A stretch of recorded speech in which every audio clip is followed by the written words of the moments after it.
Selamat pagi saudara-saudara yang terkasih di dalam Tuhan Yesus Kristus. Kembali kita berjumpa di pagi hari ini, tanggal 1 September 2021. Kita akan bersama-sama merenungkan firman Tuhan yang diambil dari kitab Matius pasal 9 ayat 2 yang tertulis demikian. Maka dibawa oranglah kepadanya seorang yang lumpuh yang terbaring di tempat tidurnya. Ketika Yesus melihat iman mereka, berkatalah ia kepada orang lumpuh itu, "Percayalah hai anakku, dosamu sudah diampuni."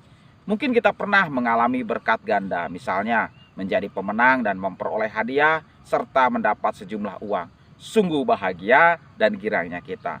Perasaan yang senang akan kita ekspresikan kegirangan kita, mungkin dengan menari, menyanyi, bercerita pada banyak orang lain, dan sebagainya.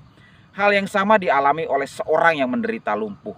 Pada saat itu Tuhan Yesus datang ke Kapernaum, maka sudah dapat dipastikan orang berbondong-bondong datang untuk mendengarkan firman Tuhan, juga mencari kesembuhan. Dan benarlah, penuhlah tempat itu, bahkan tidak ada jalan masuk ke dalam tempat itu. Adalah 4 orang yang menggotong temannya yang lumpuh untuk diantarkan kepada Tuhan Yesus untuk disembuhkan. Karena tidak ada jalan lain lagi masuk, maka mereka nekat naik ke atas atap dan menjebol atap tersebut, agar teman yang lumpuh itu bisa sampai di hadapan Tuhan Yesus. Dan akhirnya dapatlah mereka lakukan itu. Saat orang lumpuh itu ada di hadapan Tuhan Yesus, maka Tuhan Yesus melihat iman mereka, yang berarti iman teman-teman orang lumpuh dan iman orang lumpuh itu sendiri. Begitu berimannya mereka, begitu yakinnya mereka, sehingga mereka benar-benar mengupayakan segala cara untuk menghadap kepada Tuhan Yesus guna memperoleh kesembuhan. Bahkan walau harus dengan menjebol atap sekalipun mereka lakukan. Maka iman mereka itu diperhitungkan Tuhan. Dan karena kasih kuasanya, bukan hanya kesembuhan, namun dosanya juga diampuni. Sungguh benarlah bahwa anak manusia, yaitu Tuhan Yesus Kristus, mempunyai kuasa mengampuni dosa, menyembuhkan sakit penyakit. Maka penerapan dalam kehidupan kita sehari-hari, marilah percaya dan beriman bahwa Tuhan Yesus sanggup dan berkuasa untuk mengampuni dosa kita dan memberikan kesembuhan pada kita.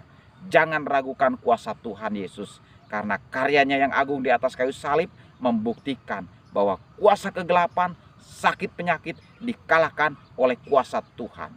Marilah kita wartakan kepada seluruh bumi bahwa ada kuasa dalam nama Tuhan Yesus Kristus yang menyelamatkan seluruh umat manusia dari hukuman akibat dosa.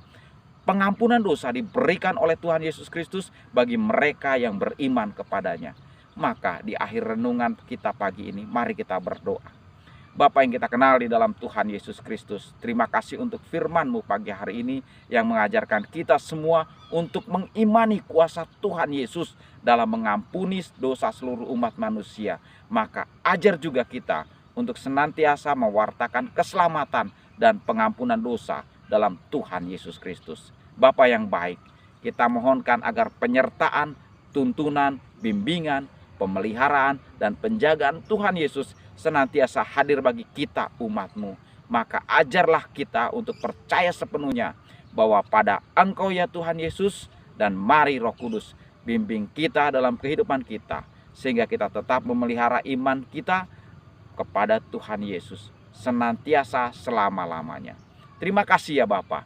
Biarlah kasih karunia dan damai sejahtera dari Allah Bapa, Anak, dan Roh Kudus menyertai kita senantiasa dari sekarang sampai selama-lamanya. Dalam nama Tuhan Yesus Kristus kita berdoa dan ucap syukur. Amin. Tuhan Yesus Kristus memberkati kita semua.